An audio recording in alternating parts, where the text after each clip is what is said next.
बड़े प्यार नाल अंतर्गत हो के बह जाना जी।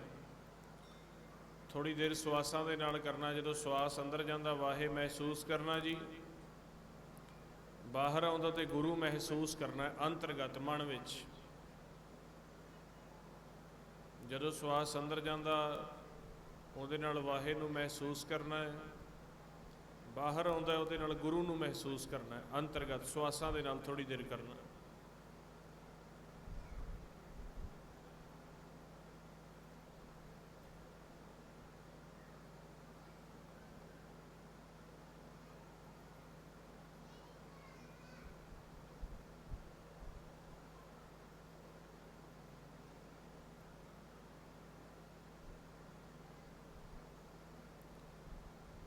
वाहिगुरु जी का खालसा, वाहिगुरु जी की फतेह। ये तरीका है गुरु प्यारिओ, इस नूं गुरबाणी विच बैखरी, मधमा अते पसंती का तरीका दस्सिया।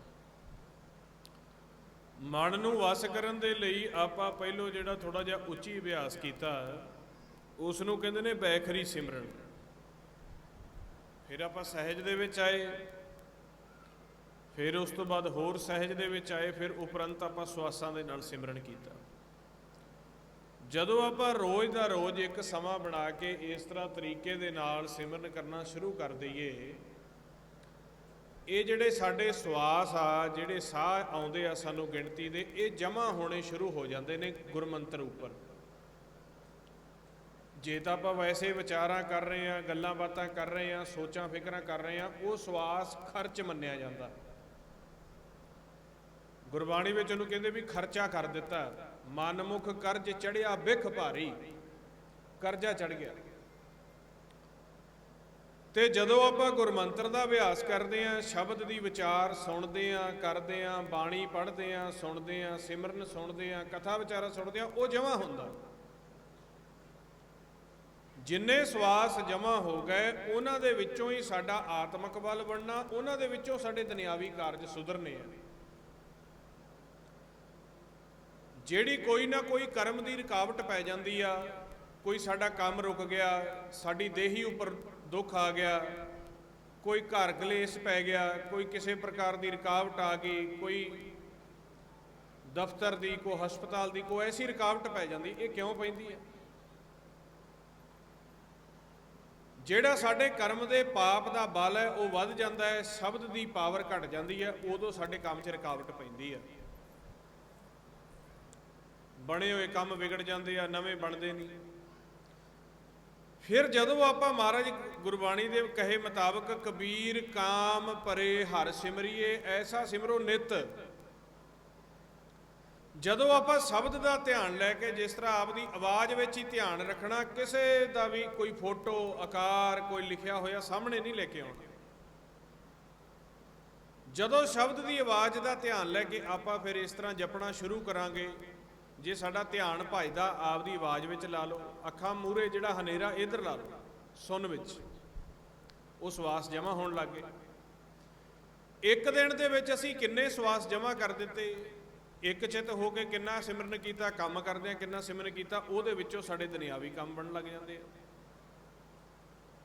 जदों पिछली सवासां दी पूंजी भगती दी पूंजी घट जांदी है, उदों दुनियावी कारज खड़ जांदे आ। जदों भगती की पूंजी सवासां का धन ज़्यादा जमा कराण दिता, रुके हुए काम जिहड़े वो पासे हट जाते हैं। इस तरह ही साडे अंदर अनहद बाणी है। जदों वार वार असीं शब्द का अभ्यास करना शुरू कर दिता, ये पंजे दूत जिहड़े आ, जिहड़े सानूं फुरने दिंदे आ, फिकरां दिंदे आ, शरीर दे विच भारा कर दिंदे आ, रुकावटां पाउंदे आ, सोच दिंदे आ, ये पासे हट जाते हैं। पंच दूत तुद वस कीने काल कंटक मारिया। शब्द नाल ये पंजे दूत वस हो जाते हैं, काल पासे हट जाता। साडा फिर अमृत जिहड़ा अंदर रुकिया होया, जो अंदर अनहद बाणी दीयां आवाज़ां सानूं सुणदियां नहीं, ध्यान दे विच बैठण ते कोई प्रकाश का अनुभव नहीं हुंदा, वो खेल चल पैंदा। पर इस तरह असी गुरमंत्र की कमाई जदों तरीके दे नाल चलदे हां, उदों खेल चलदा। जे असी बिना तरीके तो शब्द का अभ्यास करी जाने, उहदे विच फुरने भी आई जाते हैं। बहुते जीव कह देंगे जी तुरदे फिरदे कर लईदा सिमरन, ਤੇ ਜਦੋਂ ਪੁੱਛੀਏ ਵੀ ਤੁਰਦੇ ਫਿਰਦੇ ਸਿਮਰਨ ਕਰਦੇ ਆ, ਵਿਚਾਰ ਰੁਕਦੇ ਆ? ਨਹੀਂ, ਵਿਚਾਰ ਵੀ ਚੱਲੀ ਜਾਂਦੇ, ਸਿਮਰਨ ਵੀ ਚੱਲਦਾ, ਉਹ ਜਮਾ ਨਹੀਂ ਹੁੰਦਾ। ਜਿਸ ਤਰ੍ਹਾਂ ਸਾਨੂੰ ਬੜਾ ਧਿਆਨ ਦੇ ਨਾਲ ਇੱਕ ਇੱਕ ਬੀਜ ਧਰਤੀ ਦੇ ਵਿੱਚ ਪਾਉਣਾ ਪੈਂਦਾ, ਉਸੇ ਤਰ੍ਹਾਂ ਵਾਰ-ਵਾਰ ਸ਼ਬਦ ਗੁਰਮੰਤਰ ਦਾ ਇਹ ਸਵਾਸ ਬੜੇ ਧਿਆਨ ਨਾਲ ਜਮ੍ਹਾਂ ਕਰਾਉਣਾ ਪੈਂਦਾ। ਜਿਵੇਂ ਜਿਵੇਂ ਜਮ੍ਹਾਂ ਕਰਾਉਂਦੇ ਜਾਂਦੇ ਆ, ਫਿਰ ਇਹ ਕੰਨਾਂ ਦੇ ਅੰਦਰੋਂ ਐਸੀਆਂ ਆਵਾਜ਼ਾਂ, ਮਨਮੋਹਕ ਆਵਾਜ਼ਾਂ, ਜਿਵੇਂ ਬਾਂਸਰੀ ਦੀ ਆਵਾਜ਼ ਹੈ, ਜਿਵੇਂ ਹਾਰਮੋਨੀਅਮ ਦੀ ਆਵਾਜ਼ ਹੈ, ਚਿਮਟੇ ਦੀ ਆਵਾਜ਼ ਹੈ, ਸਾਜ਼ਾਂ ਦੀਆਂ ਆਵਾਜ਼ਾਂ ਇਸ ਦੇਹੀ ਦੇ ਵਿੱਚੋਂ ਸ਼ੁਰੂ ਹੋ ਜਾਂਦੀਆਂ। ਉਹਨਾਂ ਨੂੰ ਅਨਹਦ ਬਾਣੀ ਕਿਹਾ। ਅਨਹਦ ਸੁਣੋ ਵਡਭਾਗੀਓ, ਸਗਲ ਮਨੋਰਥ ਪੂਰੇ। ਅਨਹਦ ਚੱਲਦਾ ਫਿਰ ਸਾਡੇ ਅੰਦਰ। ਉਹ ਜਦੋਂ ਅਨਹਦ ਬਾਣੀ ਦੀ ਆਵਾਜ਼ ਸਾਡੇ ਅੰਦਰ ਚੱਲਦੀ ਹੈ, ਜਦੋਂ ਉਹਨੂੰ ਫਿਰ ਆਪਾਂ ਧਿਆਨ ਨਾਲ ਸੁਣਦੇ ਹਾਂ, ਉਹਦੇ ਨਾਲ ਸਾਡਾ ਮੁੱਖ ਮਿਠਾਸ ਨਾਲ ਭਰਦਾ ਅੰਮ੍ਰਿਤ ਆਉਂਦਾ। ਇਸੇ ਅੰਦਰਲੇ ਅੰਮ੍ਰਿਤ ਅਤੇ ਅੰਦਰਲੀ ਅਨਹਦ ਬਾਣੀ ਵਿੱਚ ਹੀ ਸਾਧੂਆਂ ਨੇ ਇਸ਼ਨਾਨ ਕੀਤੇ, ਬਾਹਰਲੇ ਤੀਰਥਾਂ ਦਾ ਖੰਡਨ ਕਰ ਦਿੱਤਾ, ਬਾਹਰਲੀ ਪੂਜਾ ਦਾ ਖੰਡਨ ਕਰ ਦਿੱਤਾ। ਮਹਾਰਾਜ ਸੱਚੇ ਪਾਤਸ਼ਾਹ ਨੇ ਬਾਣੀ ਵਿੱਚ ਵੀ ਲਿਖ ਦਿੱਤਾ, ਮਨ ਮੈਲੇ ਤਾਂ ਸਭ ਕਿਛ ਮੈਲਾ, ਤਨ ਧੋਤੇ ਮਨ ਹੱਛਾ ਨਾ ਹੋਏ, ਇਹ ਜਗਤ ਭਰਮ ਭੁਲਾਇਆ, ਵਿਰਲਾ ਬੁਝੇ ਕੋਈ। ਜੇ ਮਨ ਮੈਲਾ, ਬਾਹਰ ਤੀਰਥਾਂ ਤੇ ਵੀ ਇਸ਼ਨਾਨ ਕਰ ਲਈਏ, ਬਾਹਰ ਆਕਾਰਾਂ ਦੀ ਪੂਜਾ ਕਰ ਲਈਏ, ਜੇ ਅੰਦਰੋਂ ਸੁਰਤੀ ਨਹੀਂ ਜੁੜਦੀ ਤਾਂ ਸਾਰੇ ਦਾ ਸਾਰਾ ਸਾਡਾ ਖੇਲ ਜਿਹੜਾ ਉਹ ਮੈਲੇ ਦਾ ਮੈਲਾ ਰਹਿੰਦਾ। ਇਸ ਕਰਕੇ ਜੋ ਅੱਜ ਦੇ ਇਸ ਪ੍ਰੋਗਰਾਮ ਦਾ ਮਨੋਰਥ ਹੈ, ਜੋ ਇਹ ਸਮਾਂ ਆਪਾਂ ਨੂੰ ਸਤਿਗੁਰ ਜੀ ਨੇ ਬਖਸ਼ਿਸ਼ ਕੀਤਾ ਹੈ, ਆਪਾਂ ਸਾਰਿਆਂ ਨੇ ਵਾਹਿਗੁਰੂ ਗੁਰਮੰਤਰ ਦਾ ਜਾਪ ਸ਼ੁਰੂ ਕਰਨਾ। ਜਾਪ ਨੂੰ ਐਸੇ ਤਰੀਕੇ ਦੇ ਨਾਲ ਕਰਨਾ ਹੈ ਕਿ ਸਾਡੀ ਸੁਰਤੀ ਜਪਦਿਆਂ ਜਪਦਿਆਂ ਅੰਤਰਗਤ ਸਮਾਧ ਦਾ ਰੂਪ ਧਾਰਨ ਕਰ ਜਾਵੇ। ਜਿੱਥੇ ਬੈਠ ਕੇ ਫਿਰ ਅਨਹਦ ਬਾਣੀ ਦੀਆਂ ਆਵਾਜ਼ਾਂ ਚੱਲਦੀਆਂ ਨੇ, ਉੱਥੇ ਸੁਰਤੀ ਦੇ ਨਾਲ ਉਹਨਾਂ ਆਵਾਜ਼ਾਂ ਨੂੰ ਸੁਣਨਾ ਹੈ। ਮਹਾਰਾਜ ਜੀ ਕਹਿੰਦੇ, ਕਰ ਕਰ ਤਾਲ ਪਖਾਵਜ ਨੈਨੋ ਮਾਥੇ ਵਜੈ ਰਬਾਬਾ, ਕਰਨੋ ਮਦ ਬਾਂਸਰੀ ਵਾਜੈ ਜੀਵਾ ਧੁਨ ਅਗਾਜਾ। ਫਿਰ ਜਿਹੜੀਆਂ ਸਾਡੇ ਅੰਦਰ ਧੁਨਾਤਮਕ ਉਹ ਧੁਨਾ ਸ਼ਬਦ ਅਨਹਦ ਵਾਜੇ, ਉੱਥੇ ਫਿਰ ਸਾਡਾ ਆਇਆ ਹੋਇਆ ਸਫਲ ਹੋ ਜਾਂਦਾ ਹੈ। ਉੱਥੇ ਸਾਡਾ ਜਨਮ ਵੀ ਸਫਲ ਹੋ ਜਾਂਦਾ ਹੈ। ਨਿਜ ਘਰ ਮਹਿਲ ਪਾਵੋ ਸੁਖ ਸਹਜੇ, ਬਹੁਰ ਨਾ ਹੋਈਗੋ ਫੇਰਾ। ਉੱਥੇ ਫੇਰਾ ਖਤਮ ਹੋ ਜਾਂਦਾ ਸਾਡਾ। ਤੇ ਜੇ ਜਿਵੇਂ ਆਏ ਆਕਾਰਾਂ ਦੀ ਪੂਜਾ ਕਰਦੇ ਰਹੇ, ਨਾ ਕੋ ਅੰਦਰੋਂ ਅਨੁਭਵ ਹੋਇਆ, ਵਿਚਾਰ ਫੁਰਨੇ ਰੁਕੇ ਨਹੀਂ, ਦੁਨਿਆਵੀ ਧੰਦਿਆਂ ਦੁੱਖ ਨੇ ਘੇਰੀ ਰੱਖਿਆ, ਉਵੇਂ ਹੀ ਜਨਮ ਸਾਰਾ ਗਵਾ ਗਏ। ਤੇ ਮਹਾਰਾਜ ਕਹਿੰਦੇ ਕੋਈ ਫਾਇਦਾ ਨਹੀਂ। ਇਹ ਜੁਗਤ ਦੀ ਸਭ ਤੋਂ ਵੱਡੀ ਲੋੜ ਹੈ। ਗੁਰਮੰਤਰ ਦੇ ਜਾਪ ਦਾ ਤਰੀਕਾ, ਜਾਪ ਤੋਂ ਬਾਅਦ ਧਿਆਨ ਵਿੱਚ ਬੈਠਣ ਦਾ ਤਰੀਕਾ, ਤੇ ਧਿਆਨ ਵਿੱਚ ਬੈਠ ਕੇ ਫਿਰ ਅਨਹਦ ਬਾਣੀ ਨੂੰ ਸੁਣਨ ਦਾ ਤਰੀਕਾ ਜਿਸ ਨੂੰ ਆ ਗਿਆ, ਉਹ ਇਸ ਸੰਸਾਰ ਭਵ ਸਾਗਰ ਤੋਂ ਪਾਰ ਹੋ ਜਾਏਗਾ, ਅੰਮ੍ਰਿਤ ਦੀ ਪ੍ਰਾਪਤੀ ਕਰ ਲਏਗਾ। ਜਿਸ ਅੰਮ੍ਰਿਤ ਦੇ ਲਈ ਸਮੇਰ ਪਰਬਤ ਰਿੜਕੇ ਗਏ, ਉਹ ਅੰਮ੍ਰਿਤ ਸਾਡੇ ਅੰਤਰਗਤ ਸੁਨ ਮੰਡਲ ਦੇ ਵਿੱਚ ਪਿਆ ਹੈ। ਉਹ ਅੰਤਰਗਤ ਮਹਾਰਾਜ ਜੀ ਕਹਿੰਦੇ ਨੇ, ਅੰਤਰ ਖੂੰਟਾ ਅੰਮ੍ਰਿਤ ਭਰਿਆ, ਸਭ ਦੇ ਕਾਢ ਪੀ ਬਨਿਹਾਰੀ। ਉਹ ਸਾਡੇ ਅੰਦਰ ਭਰਿਆ ਹੋਇਆ, ਜਿਸ ਨੂੰ ਧਿਆਨ ਦੁਆਰਾ ਲਿਵ ਦੁਆਰਾ ਅਸੀਂ ਕੱਢ ਕੇ ਪੀ ਸਕਨੇ ਹਾਂ। ਤੇ ਜਿਹੜੇ ਵੱਡੇ ਭਾਗਾਂ ਵਾਲਿਆਂ ਨੂੰ ਅੰਮ੍ਰਿਤ ਆਉਣ ਲੱਗ ਗਿਆ ਹੈ, ਅਨਹਦ ਬਾਣੀ ਦੇ ਸਾਜ਼ ਸੁਣਨੇ ਸ਼ੁਰੂ ਹੋ ਗਏ ਹੈ, ਉਹਨਾਂ ਦਾ ਜਨਮ ਸਫਲ ਹੋ ਗਿਆ। ਉਹ ਕੋਸ਼ਿਸ਼ ਕਰਨ ਕਿ ਫਿਰ ਜਿਹੜੀ ਮਸਤਕ ਦੇ ਉੱਪਰ ਜੋਤ ਪ੍ਰਗਟ ਹੈ, ਉਸ ਦੇ ਦਰਸ਼ਨ ਕੀਤੇ ਜਾਣ ਦਿਨ ਰਾਤ, ਕਿਉਂਕਿ ਇਹ ਅਨਹਦ ਰਸਤਾ ਹੈ। ਗੁਰਮੰਤਰ ਤੋਂ ਅਨਹਦ ਬਾਣੀ ਤੱਕ ਪਹੁੰਚਣਾ, ਅਨਹਦ ਬਾਣੀ ਤੋਂ ਅੰਮ੍ਰਿਤ ਰਸਤੇ, ਫਿਰ ਜੋਤ ਪ੍ਰਕਾਸ਼ ਦੇ ਵਿੱਚ ਜਾ ਕੇ ਆਸਣ ਲਾਉਣਾ, ਉਹ ਮਸਤਕ ਦੇ ਹੁੰਦੇ ਚਾਨਣ ਦੇ ਵਿੱਚ ਜਾ ਕੇ ਆਸਣ ਲਾਉਣਾ, ਉਹ ਬਿਸਮਾਦ ਨੂੰ ਦੇਹੀ ਪ੍ਰਾਪਤ ਹੋ ਜਾਂਦੀ ਹੈ। ਦੁਨਿਆਵੀ ਜੀਵ ਤਾਂ ਸਾਰੀ ਉਮਰ ਧੰਦਿਆਂ ਦੇ ਵਿੱਚ, ਵਪਾਰ, ਝੂਠ ਫਰੇਬ ਦੇ ਵਿੱਚ ਗਵਾ ਜਾਂਦਾ। ਜੋ ਸੰਤਾਂ ਸਾਧੂਆਂ ਨੇ ਅੰਦਰਲੇ ਆਤਮਿਕ ਆਨੰਦ ਮਾਣੇ ਨੇ, ਉਹਨਾਂ ਦੇ ਬਚਨ ਸੁਣ ਕੇ ਵੀ ਨਜ਼ਰ ਅੰਦਾਜ਼ ਕਰਦਾ। ਤਾਂ ਕਬੀਰ ਸਾਹਿਬ ਕਹਿੰਦੇ, ਸੰਤਨ ਮਾਖਨ ਖਾਇਆ, ਛਾਛ ਪੀਏ ਸੰਸਾਰ। ਸੰਸਾਰ ਤਾਂ ਲੱਸੀ ਜੋਗਾ ਰਹਿ ਜਾਂਦਾ, ਸੰਤ ਜਿਹੜੇ ਆ ਉਹ ਸ਼ਬਦ ਦੁਆਰਾ ਮੱਖਣ ਕੱਢ ਕੱਢ ਕੇ ਅੰਦਰੋਂ ਪੀਂਦੇ ਆ। ਤੇ ਮਹਾਰਾਜ ਕਹਿੰਦੇ, ਸ਼ਬਦ ਦੁਆਰਾ ਮੱਖਣ ਕੱਢਣਾ ਸਿੱਖ ਗਏ, 10ਵੇਂ ਘਰ ਦੇ ਵਿੱਚ ਨਿਜ ਘਰ ਥਿਰ ਘਰ ਦੇ ਵਿੱਚ ਆਸਣ ਲਾਉਣਾ ਸਿੱਖ ਗਏ। ਉਹ ਮਰੇ ਵੀ ਪ੍ਰਵਾਣਾ, ਜਿਉਂਦੇ ਵੀ ਪ੍ਰਵਾਣਾ। ਤੁਸੀਂ ਉਸ ਬਿਸਮਾਦ ਵਿੱਚ ਆਓ ਜਿੱਥੇ ਸ਼ਬਦ ਦੇ ਨਾਲ ਲਿਵ ਜੋੜਨ ਤੇ ਰਿੱਧੀਆਂ ਸਿੱਧੀਆਂ, ਬ੍ਰਹਮ ਬਿੰਦੈ ਤਿਸਦਾ ਬ੍ਰਹਮਤ ਰਹੈ। ਏਕ ਸ਼ਬਦ ਲਿਵ ਲਾਏ ਨਵਨਿਧੀ 18 ਸਿੱਧੀ, ਪਿੱਛੇ ਲੱਗੀਆਂ ਫਿਰਾਂ ਜੋ ਹਰ ਹਿਰਦੇ ਸਦਾ ਵਸਾਏ। ਸ਼ਬਦ ਦੀ ਕਮਾਈ ਕਰਕੇ ਜੁਗ ਜੁਗ ਭਗਤਾਂ ਦੀ ਪੂਜਾ ਹੋਈ ਹੈ।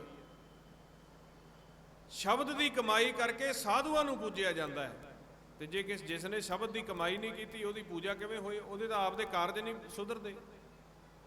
ਸੋ ਇਸ ਕਰਕੇ ਜੋ ਮਹਾਰਾਜ ਸੱਚੇ ਪਾਤਸ਼ਾਹ ਜੀ ਨੇ ਆਪਾਂ ਨੂੰ ਬਚਨ ਦੱਸੇ, ਉਹ ਬਚਨਾਂ ਦੇ ਮੁਤਾਬਕ ਆਪਾਂ ਵਿਚਾਰ ਕੀਤੀ ਹੈ। ਸਾਰੇ ਗੁਰਮੁਖ ਜਿਨ੍ਹਾਂ ਨੇ ਰਲ ਮਿਲ ਕੇ ਇਹ ਉਪਰਾਲਾ ਕੀਤਾ, ਗੁਰੂ ਪਿਆਰਿਆਂ ਦਾ, ਅਸਥਾਨ ਦੀ ਪ੍ਰਬੰਧਕ ਕਮੇਟੀ ਦਾ, ਸਾਰੇ ਨਗਰ ਖੇੜੇ ਦੇ ਪਿੰਡ ਵਾਸੀਆਂ ਦਾ, ਸੰਗਤ ਦਾ ਬਹੁਤ ਬਹੁਤ ਧੰਨਵਾਦ ਹੈ ਜੀ। ਜੋ ਬਾਣੀ ਪੜ੍ਹਦਿਆਂ ਵਿਚਾਰਾਂ ਕਰਦਿਆਂ ਅੱਖਰ ਵਾਧੇ ਘਾਟੇ ਦੀ ਭੁੱਲ ਚੁੱਕ ਹੋ ਗਈ ਹੋਵੇ, ਸੰਗਤ ਅਤੇ ਗੁਰੂ ਬਖਸ਼ਣਯੋਗ ਨੇ। ਹੁਣ ਭਾਈ ਸਾਹਿਬ ਜੀ ਆਨੰਦ ਸਾਹਿਬ ਦੀਆਂ 6 ਪੌੜੀਆਂ ਦਾ ਪਾਠ ਕਰਕੇ ਉਪਰੰਤ ਅਰਦਾਸ ਹੁਕਮਨਾਮਾ ਹੋਵੇਗਾ ਜੀ, ਸਮਾਪਤੀ ਹੋਵੇਗੀ ਜੀ। ਆਪ ਸਾਰਿਆਂ ਨੇ ਲਾਹਾ ਲੈ ਕੇ ਸ਼ਬਦ ਦੇ ਨਾਲ ਧਿਆਨ ਜੋੜ ਕੇ ਇਥੋਂ ਆਨੰਦ ਪ੍ਰਾਪਤ ਕਰਨਾ ਹੈ ਜੀ। ਵਾਹਿਗੁਰੂ ਜੀ ਕਾ ਖਾਲਸਾ, ਵਾਹਿਗੁਰੂ ਜੀ ਕੀ ਫਤਿਹ।